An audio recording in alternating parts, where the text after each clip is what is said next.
মরহুমা বেগম খালেদা জিয়াকে arrest warrant দেখাতে পারেনি। এবং যখন ওনাকে অন্যায়ভাবে নিয়ে যাওয়া হচ্ছিল তখন উনি বারবারই ওনার কথা ভাবেননি, কিন্তু ওনার ফ্যামিলি এবং আমাদেরকেই বারবার বলেছিল যে সাবধানে থাকতে।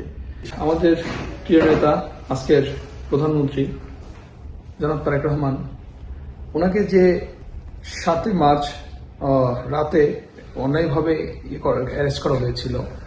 বাংলাদেশের একমাত্র স্মার্ট সিটি বসুন্ধরা এখন আরো নিরাপদ, আধুনিকতায় আরো এক ধাপ এগিয়ে।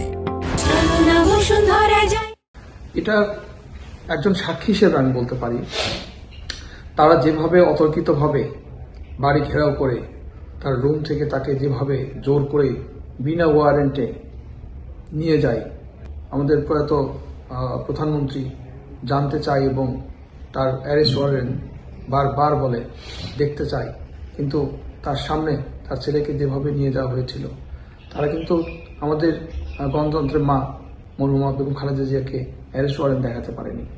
এবং যে অন্যায়টি করেছিল এটা একটা কালো অধ্যায় হয়ে থাকবে, এটা আমাদের বুকের মধ্যে একটি কালো দাগ হয়ে আছে। আমিও তো বাড়িতে ছিলাম না, ওই বাড়িতে ছিলাম না, কিন্তু ফোনে সবসময় যোগাযোগ হচ্ছিল।